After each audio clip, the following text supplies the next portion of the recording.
पढ़े लिखे और पूरे प्रदेश में इन्होंने भारत सरकार में सेवानिवृत्त दे करके इस गांव का दूर दराज तक जो है नाम पैदा करने का काम किया। और 75 वर्ष की उम्र में भी बाराबंकी जनपद में कोई ऐसा बंदा नहीं है जो इंजीनियर संतलाल साहब को ना जानता हो। और अगर इंजीनियर संतलाल को जानता है तो समझ लीजिए कि आपके गांव को जानता है और इस गांव की मिट्टी को नमन करता है कि वो धन है सिकोना की पावन धरती, जहां से निकल करके इंजीनियर संतलाल साहब पूरे प्रदेश और देश में समाज की सेवा कर रहे हैं और भारत सरकार की सेवा कर रहे हैं।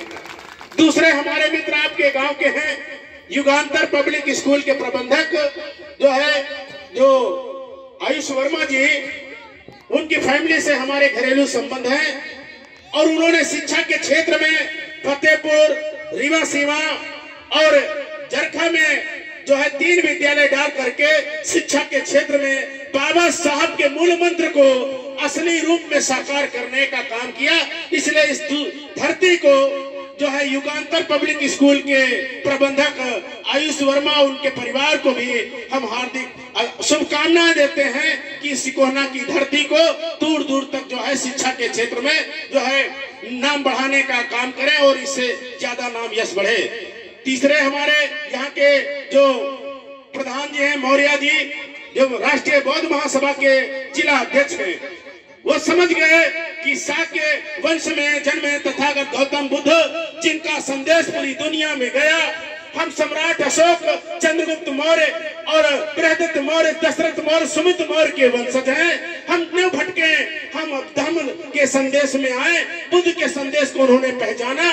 और राष्ट्रीय बौद्ध महासभा के जिला अध्यक्ष हैं सुमित रतन भंते जी, जो राष्ट्रीय अध्यक्ष हैं, उनको भी हम स्वागत वंदन करते हैं। और यहाँ पर बैठी हुई हमारी माताएं, बहनें और छोटे छोटे बच्चे जो कल का भविष्य है, और पिता तुल बुजुर्ग नौजवान साथी, हम आप सभी का तहे दिल से हार्दिक स्वागत वंदन अभिनंदन करते हैं।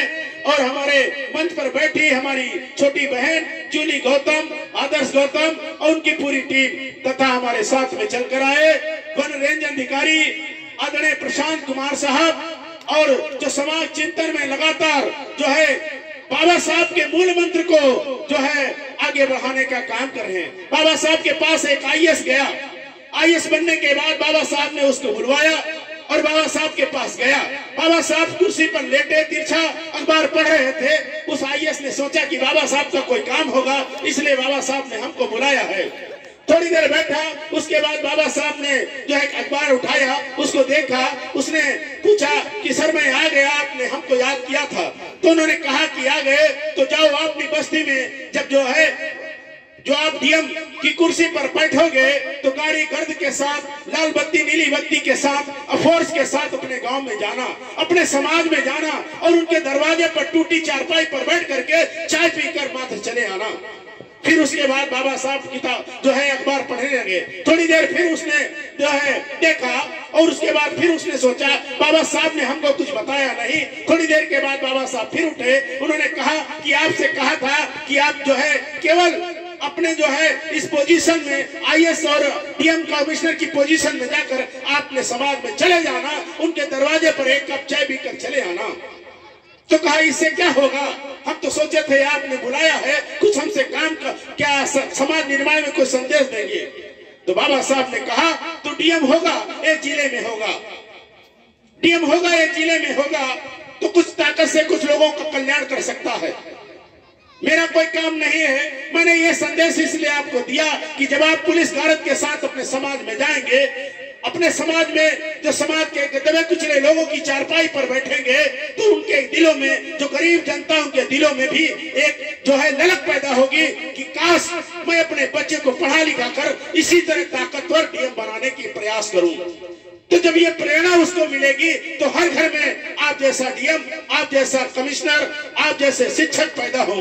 तो ये संदेश बाबा साहब ने उस समय दिया, उसको हमारे प्रतिमूर्त साकार करने का काम हमारे प्रशांत बाबू या इंजीनियर संतलाल या विनोद कुमार बैंक मैनेजर साहब, बल्का गौतम जैसे लोग, बहुत सारे लोग समाज को कर रहे हैं। उनके आने से, उनके जाने से कोई परिवर्तन इसलिए नहीं होगा, वो आते जाते इसलिए हैं। वो हमारे समाज में जो नीली और लाल बत्ती लगी चमचमाती गाड़ी, सरकारी गाड़ी आई है, ये हमारे समाज का एक दर्पण है, बाबा साहब द्वारा दिया गया अधिकार का एक फूल फल है। अगर हम भी चाहें इसकी इस तरह देख करके तो हम अपने घर में प्रशांत गौतम जैसे वन दरोगा डीएफओ जो है पैदा कर सकते हैं, इंजीनियर संतलाल जैसे इंजीनियर पैदा कर सकते हैं, अलका गौतम जैसे टीचर पैदा कर सकते हैं, विनोद गौतम जैसे मैनेजर पैदा कर सकते हैं, और हरनंदन सिंह गौतम जैसे और शिवरंग जैसे लोग जो इंजीनियर और वकील पैदा कर सकते हैं। इससे क्या होगा कि आपके घर में खुशहाली आएगी। बाबा साहब डॉक्टर बी.आर. अम्बेडकर हमारे बीच में मोरा जी प्रधान जी आ गए हैं, उनका तहे दिल से हार्दिक स्वागत अभिनंदन। तो चूंकि ये बाबा साहब डॉक्टर बी.आर. अम्बेडकर एक संदेश है दे कर गए। उन्होंने ये नहीं कहा, बुद्ध ने ये नहीं कहा कि मेरी शरण में आओ, मेरी फोटो मेरी मूर्ति पर माला चढ़ाओ, मोमबत्ती जलाओ, मेरे जो है पूजा पाठ करो, मैं तुमको चमत्कार में तुमको जो है तुम्हारा भाग्य बदल दूंगा, तुमको स्वर्ग दे दूंगा, तुमको जो है आत्मा से मिलवा दूंगा, परमात्मा से मिला दूंगा। कबीर ने भी ऐसा संदेश दिया, रविदास ने भी ऐसा संदेश दिया, नानू साहब पलटू फूले ने ऐसा संदेश दिया। ज्योतिबा फूले माली समाज के थे, उनकी जो है सावित्रीबाई फूले जो माली समाज की थी, जिन्होंने महिलाओं के लिए विधवा प्रसूति गृह खोला, पुनर्विवाह के लिए प्रेरित किया, और जो है बच्चों के पढ़ाई के लिए महिलाओं के लिए प्रथम स्कूल खोला। इस तरह से शिक्षा वह शेरनी का दूध है जो पिएगा वो दहाड़ेगा। बाबा साहब डॉक्टर बी.आर. अम्बेडकर का ये जो है पहला आंकलन है। विकास देवी कीर्ति हो, चाहे इस देश की प्रधानमंत्री आदरणीय श्रीमती इंदिरा गांधी रही हो, उन्होंने भी कहा कि बाबा साहब डॉक्टर बी.आर. अम्बेडकर इस देश में न होते तो मुझ जैसी महिला को प्रधानमंत्री छोड़ दीजिए प्रधान बनने का भी अवसर न मिलता। कौन कह रहे हैं? इस देश के प्रदेश के सबसे बड़े वकील मोतीलाल नेहरू की पोती जवाहरलाल नेहरू की बेटी कह रही है, और देश नहीं पूरी दुनिया की सबसे ताकतवर महिला अपने जमाने के प्रधानमंत्री कह रही है। क्या कह रही है? कि बाबा साहब न होते तो मुझ जैसी महिला को प्रधानमंत्री का बनने का अवसर प्राप्त न होता। तो हमको इंदिरा गांधी से प्रेरणा लेने की जरूरत है। हमको जो है इस देश के राष्ट्रपति रामनाथ कोविंद चाहे द्रौपदी मुर्मू हो, उन्होंने कहा doctor Ambedkar is God, my God, मेरे ईश्वर के समान है, ईश्वर है। क्यों?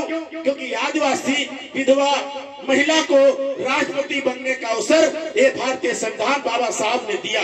नहीं तो जो हमारे ज्ञान नारायण राष्ट्रपति थे, और राष्ट्रपति बनने के बाद प्रोफेसर होने के बाद जिस विद्यालय में गए उनको प्रोफेसर की नौकरी नहीं दी गई, तो उनको क्लर्क की नौकरी दी गई, और वो चले आए बाबा साहब के पास आए। बाबा साहब ने आशीर्वाद दिया और जाकर विदेश मंत्री राजदूत रहने करके और इस देश में राष्ट्रपति बन करके काम करने का काम किया। तो इसलिए उन्होंने भी जो है अपने जमाने में बहुत सारा काम किया। राष्ट्रपति रहते बाबा साहब की अगर सच्चे सिपाही राष्ट्रपति के रूप में माने जाते हैं तो क्या नारायण। दूसरे के.जी. बालाकृष्णन जो बाबा साहब के पढ़ाए थे, विदेश से भारत आ गए और चीफ जस्टिस जज होकर रिटायर हुए। Chief justice government of India, Bharat में केवल एक एससी चीफ जस्टिस हुआ है, उसका नाम है के.जी. बालाकृष्णन, वो भी बाबा साहब के पढ़ाए हुए थे। तीसरे सूरज भान जो उत्तर प्रदेश में 95 से 2000 तक राज्यपाल रहे, वो भी बाबा साहब के पढ़ाए थे। इसलिए बाबा साहब ने 67 लोगों को विदेश भेजा था। 67 में 3 लोग मात्र आए थे, के.जी. बालाकृष्णन, सूरज भान और क्या नारायण। इसके अलावा सारे लोग वहीं अमेरिका में शिफ्ट हो गए थे। बाबा साहब भी चाहते तो अमेरिका के राष्ट्रपति चर्चिल कह रहे थे कि मैं आपको अमेरिका में वैसी बड़ी जो है नौकरी, बड़ा बंगला देने को तैयार हूँ और इतनी दौलत दूंगा कि आप जो है जिंदगी सब पुश्ते खाएंगे। बाबा साहब ने कहा मेरे 4 बच्चे थे, मेरा यशवंतराव अम्बेडकर केवल जीवित रहा, राम जो है रमेश खत्म हो गया, गंगाधर खत्म हो गया, उसको कफन नहीं दे पाए, इंदू खत्म हो गई, दवाई इलाज नहीं करा पाए, राज रतन खत्म हो गया, उसको अंतिम संस्कार नहीं कर पाए। तो एक बेटा है और एक बेटे के लिए सब पुश्ते कमाने के लिए मैं क्या करूं? मैंने 4 बच्चे इसलिए खोए हैं कि इस देश के करोड़ों एससी, एसटी, ओबीसी, कुर्मी, काची, अहेर, गड़लिया, तेली, तमोली, साग, सैनी, मौर्य, कुशवाहा, भुजी, लोहार, सुनार जो है इस देश की महिलाओं को मैं कुछ देकर जाऊं। इस देश के जो उस समय 32 करोड़ आबादी थी, 32 करोड़ आबादी का भविष्य बाबा साहब देख रहे थे। 32 करोड़ आबादी के भविष्य को उजाला बाबा साहब देख रहे थे। वो चाहे ब्राह्मण हो, चाहे क्षत्रिय हो, चाहे वैश्य हो, चाहे शूद्र हो, किसी के साथ उन्होंने अन्याय नहीं किया, केवल अपने समाज के साथ न्याय करने का काम किया, उनको बराबर लाने के लिए खड़ा किया। आर्टिकल 340 बाबा साहब ने ओबीसी के लिए पहले लिखा, क्योंकि कुर्मी राजा साजी गायकवाड़ हो, साहू जी महाराज हो, बाबा साहब को पढ़ने लंदन भेजे थे। यादव समाज के बीपी मंडल ने बाबा साहब के लिए वो अपना जो है संसद भवन की कुर्सी खाली करने का काम किया था। शफीकुल जमा हक ने जो राष्ट्रपति थे वेस्ट बंगाल के, उन्होंने बाबा साहब को बुला करके संसद में भेजने का काम किया था। उस समय जवाहरलाल नेहरू ने उनको रोका था कि अम्बेडकर को जो है संसद में दोबारा चुनकर ना आने दीजिए। उन्होंने कहा नहीं, बीपी मंडल ने इस्तीफा दे दिया है और मेरी कुर्सी मुख्यमंत्री की रहे चाहे चली जाए, लेकिन अम्बेडकर को संसद भवन में जाना और भारत का संविधान बनाना बहुत जरूरी है।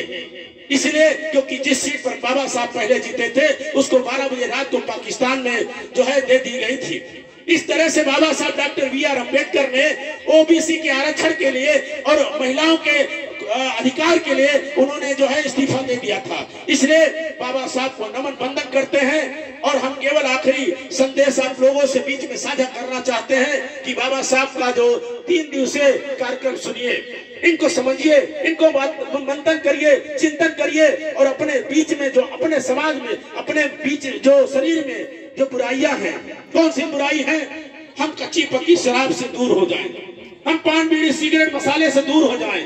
अगर इन चीजों से आप दूर हो जाते हैं तो इससे पैसा बचेगा। इस पैसे को ना तो आप इंजीनियर संतराल को दीजिए, ना जूनी गौतम को दीजिए, ना यहाँ बैठे हुए प्रधान या किसी को दीजिए। इस पैसे को बचाइए और अपने घर में जो आपका पैसा बचेगा तो पर डे पीने वाले का 200 रुपए खर्च होता है। 200 रुपए खर्च होने का मतलब कि आप 6000 रुपए महीना खर्च करते हैं। 6000 में 1000 का अगर दूध मंगा लेंगे तो 2 लीटर दूध आपके घर में आएगा। 2 लीटर दूध को उबालिए और उसको शाम को आधा लीटर केवल आप पीजिए, आधा लीटर पत्नी को दीजिए और अगर बच्चे हैं तो 2 जो है पाव बच्चों को दे दीजिए और पाव माता पिता को दे दीजिए। केवल 2 किलो दूध में आपका परिवार खुशहाल हो जाएगा, चेहरे पे चमक हो जाएगी, आपकी थकान उतर जाएगी। आपसे कोई झगड़ा करेगा तो 2 लोगों को अकेले पटक देंगे। लेकिन अगर जो शराब पीकर साइकिल आप नहीं चला पाते, मोटरसाइकिल नहीं चला पाते, नाली में गिर जाते हैं, चोट लग जाती है, घर आके झगड़ा करते, 100 नंबर पुलिस आती उठा के ले जाती है, प्रधान बीडीसी से आपकी पत्नी रिक्वेस्ट करती है, हम जैसे वकील कचहरी में बैठ करके आपसे पैसा लेके और छुड़वाने का काम करते हैं, तो आपका पैसा हर तरह से बर्बाद होता है। और मेरी माताएं और बहनें, आप लोगों से भी केवल एक दरख्वास्त है, आप जो है इन बच्चों के लिए लंबी उम्र के लिए तिलवा भरते रहती है और लैया का जो है बकरा बनाकर उसका गर्दन काटती है। लैया का जो है गर्दन काटे, चाहे सचमुच में जो है कबूतर और हिरन का गर्दन काटे, आपके बच्चों की उम्र लंबी नहीं होने वाली, बच्चों के जीवन में खुशहाली नहीं आने वाली।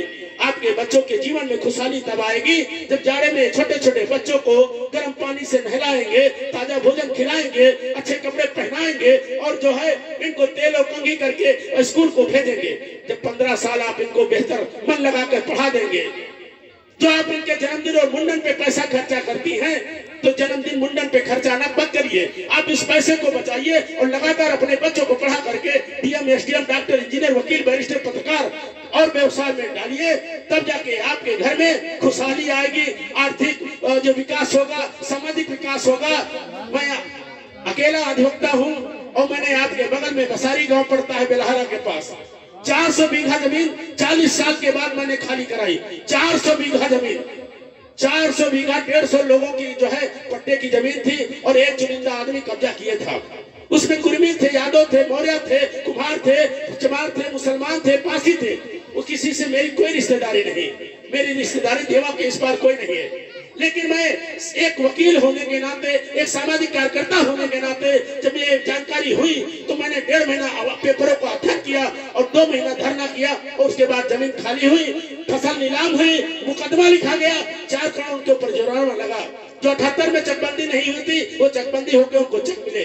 तो इस तरह से जब इस तरह जो जिम्मेदार ईमानदार लोग आपके बीच में, आपके घर में जब वकील होंगे, आपके घर में जब डॉक्टर होंगे, आपके घर में लेखपाल होंगे, तो आपका के साथ कोई अन्याय नहीं होगा। और जो गरीबी के कारण आपको न्योता नहीं देते हैं कि हमारे घर में गमछा बांध के आएगा, कान में कोट पैंट पहनने के नहीं आएगा तो हमारा जो है शादी का शोभा बिगाड़ देगा। वही लोग आपके दरवाजे पर आएंगे जब आपका लड़का लेखपाल बन जाएगा, जब आपका लड़का जो है जो डॉक्टर बन जाएगा, इंजीनियर बन जाएगा, 10 लाख रुपया और ब्रेजा गाड़ी देकर आपके लड़के लड़की का हाथ मांगेगा।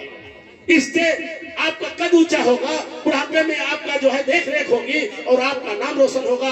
मैं इन्हीं बातों के साथ अपनी वाणी को यहीं पर जो है विराम देता हूं और सभी लोगों को से विदाई लेता हूं कि इस केवल अंधविश्वास, पाखंड और नशे की लत को छोड़ करके और सारे बचाए हुए पैसे को अपने बच्चों को पढ़ाने और अपने सेहत का देख रेख करने में खर्च करें, तभी आपके घर में, आपके परिवार में खुशहाली आएगी। नहीं तो 13 हाथ 12 हाथ वाली प्रतिमाओं को पहले से हम पूछते चले आए, बाबा साहब को भी पूछते चले जाएंगे, फोटो पर माला, विचारों पर ताला, हमारा कल्याण नहीं होने वाला। इन्हीं के बातों के साथ एक बार मैं आप लोगों से, आपके और सांस्कृतिक गीत संगीत के बीच में बाधा नहीं बनना चाहता हूं।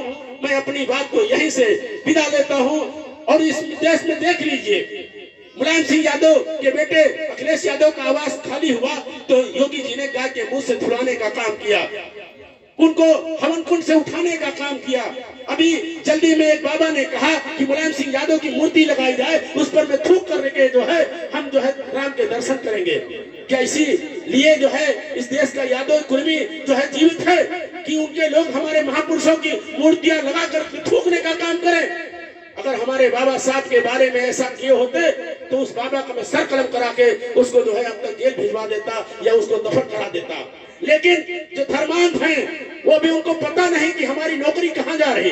रेलवे बिक गई, BSNL बिक गया, LIC बिक गई और SCCL बिक गया। नीरव मोदी, राहुल मोदी जैसे, राहुल चौकसी जैसे लोग, ललित मोदी, विजय माल्या जैसे लोग देश की पूंजी लेकर भाग गए। लेकिन हम धर्म के नशे में, हिंदू मुसलमान चमार और पासी कुर्मी यादव के नशे में एक दूसरे से लड़ रहे हैं। जब हम देश के प्रति, समाज के प्रति ईमानदार होंगे और ईमानदार व्यक्ति को चुनेंगे, ईमानदार पार्टी को चुनेंगे जो संविधान को मानती होगी, तब जाके हमारे अधिकार से वंचित हमको अधिकार मिलेंगे। नहीं 69,000 शिक्षक भर्ती हुई, 17,000 कुर्मी काछी हेरगढ़िया की जगह पर उन्होंने अपने लोगों को भर दिया। मैं नहीं कहता कि ठाकुर ब्राह्मण नहीं जाने चाहिए, लेकिन हमारी आबादी 62% है इस देश में, कुर्मी यादव की आबादी 62% है इस देश में, चमार पासी की आबादी 25% है। आबादी के अनुपात में हमको हिस्सेदारी चाहिए। 314 लोगों को तुमको DM बनने से रोक दिया गया। अरे तुम किस नशे में हो? तुमको DM बनने से रोका जाता, तुमको डॉक्टर बनने से रोका जाता, तुमको मास्टर बनने से रोका जाता, तुमको MP MLA बनने से रोका जाता, केवल स्टूल मंत्री बनाया जाता। इसलिए दिमाग और आंख को खोल करके देश के लिए सच्चे रहनुमा और सच्ची शिक्षा ग्रहण करने की जरूरत है और अपने अधिकारियों के लिए लड़ाई लड़ने की जरूरत है। बहुत बहुत धन्यवाद। जय भीम, जय भारत, नमो बुद्धाय, खुदा हाफिज।